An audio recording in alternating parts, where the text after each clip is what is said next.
ఆంధ్ర రాష్ట్రంలో ఉన్న మరియు తెలంగాణ రాష్ట్రంలో ఉన్న ప్రజలందరికీ ఈ వక్ఫ్ బోర్డు చట్టాన్ని రాజ్యసభ సభలో ప్రవేశపెట్టడం జరిగింది. ఆ వక్ఫ్ బోర్డు చట్టాన్ని రద్దు చేసేసి దానికి సంబంధించిన ఆస్తులను బీజేపీ ప్రభుత్వం జప్తు చేసుకొని తన కబంధ హస్తాల్లో పెట్టుకోవాలని చూస్తూ ఉంది.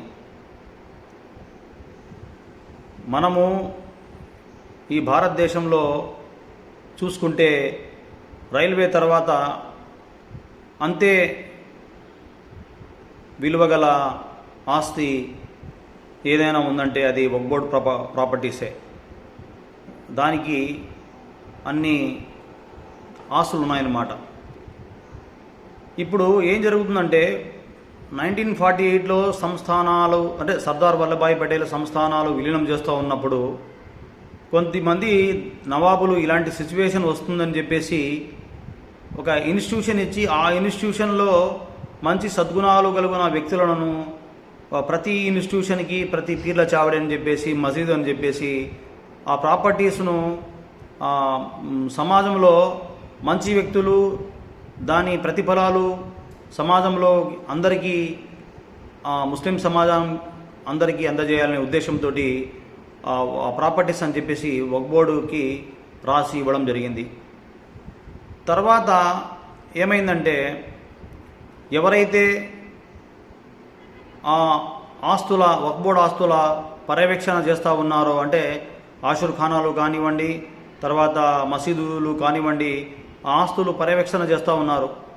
కాలక్రమేణా వాళ్ళలో ఎక్కువగా స్వార్థం నిండిపోయి ఆ యొక్క ప్రాపర్టీస్ ద్వారా వచ్చే సంపదను సమాజంలో మిగతా వర్గాలకు పెంచలేదు.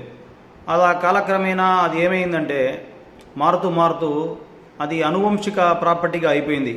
సో అది సమాజంలో ఇవ్వకపోగా ఒక కుటుంబంలోని వ్యక్తులే దాని యొక్క ప్రతిఫలాలను తింటూ ఉన్నారు. ఈనాడు ఏం జరిగిందంటే ఒక వ్యక్తి కాపాడలేరు కాబట్టి ఆ నవాబులు ఏం చేశారంటే సమాజంలో అందరికీ చెందాలా, అందరూ దాని ప్రతిఫలాలు తినాలా అని చెప్పేసి అది అందరూ కలిసికట్టుగా ఉండి దాన్ని కాపాడుకుంటూ దాని ప్రతిఫలాలు తినాలా అని చెప్పేసి ఉద్దేశంతో వక్ఫ్ బోర్డుకు నవాబులు కానీ రాజులు కానీ రాసి ఇవ్వడం జరిగింది. దాన్ని అనువంశిక ప్రాపర్టీగా అంటే వంశపారంపరంగా ప్రాపర్టీస్గా భావించుకుంటూ కొంతమంది సమాజంలో వర్గాలను విస్మరించేసి సొంత లాభాలకు వాడుకుంటున్నారు. కాలం మారుతూ ఉంది. కాలం ఎవరి సొత్తు కాదు, ఎవరు ఆపలేరు. కాబట్టి ఈరోజు ఏమైంది, ఆ బీజేపీ పార్టీ వచ్చేసి ఈ చట్టాన్ని రద్దు చేసేసి దానికి సంబంధించిన ఆస్తులని జప్తు చేసేసి దాన్ని వాడేయాలని చూస్తూ ఉంది.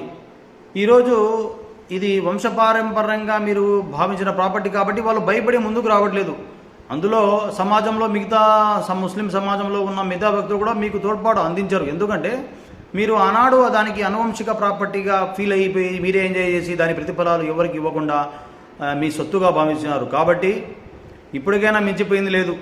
మీరందరూ గ్రామాల్లో, పట్టణాల్లో, మసీదుల్లోకి సంబంధించిన వక్ఫ్ బోర్డు ఆస్తులను మీరందరూ ఒక కమిటీగా ఏర్పాటు చేసి దీని ప్రతిఫలాలు మనం అందరం ఆస్వాదిస్తామని చెప్పేసి మీరందరూ కలిసికట్టుగా వచ్చి దానికి సమ్మె చేయాలి, స్ట్రైకులు చేయాలి. అప్పుడే మీ గొంతు వింటుందన్నమాట. ఇక్కడ మనం చూస్తూ ఉన్నాం ఈ రెండు స్టేట్లలో గతంలో బీఆర్ఎస్ ఉంది. అది కూడా ఏంటంటే బీజేపీ ప్రభుత్వం ప్రవేశపెట్టే ప్రతి బిల్లుకు ఊకొడుతుందన్నమాట. మనం ఆంధ్రప్రదేశ్లో చెప్పాల్సిన అవసరం లేదు. మీరు బిల్లు పెట్టకముందే ఆడపోయి కూర్చుంటారు. మీరు ప్రభు మీరేం బిల్లు పెడతారు, మేము మీకు మద్దతు చెప్తామని చెప్పేసి టీడీపీ కానీ వైసీపీ కానీ ఇలా ఉన్నారనమాట. దాంట్లో ఉండే ముస్లిం సమాజము షేర్వానీలు వేసుకుని జుబ్బాలు వేసుకుని తిరుగుతారు కానీ ప్రజా సమస్యలు ఏనాడు పట్టించుకుంది లేదు.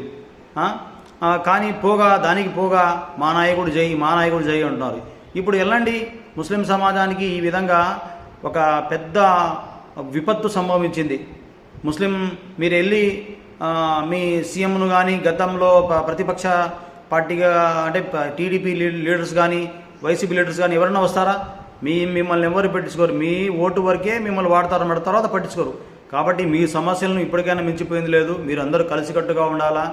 మీకు ఏమైనా సమస్య వచ్చి అందరూ సమాజంలో అందరితో మీరు సంప్రదించి సమ్మె చేసి మీ హక్కులను మీరు పోరాడుకోవాలా. లేకపోతే మీరు ఇంకా అధపాతాలకి తొక్కబడతారు. ఇప్పటికైనా మించిపోయింది లేదు. మీరు స్ట్రైకులు సమ్మెలు చేయండి, ఉధృతం చేయండి. మీ సపోర్ట్ కూడా, మా సపోర్ట్ కూడా మీకు వెళ్ళా ఉంటుందని చెప్పేసి నేను జై హింద్.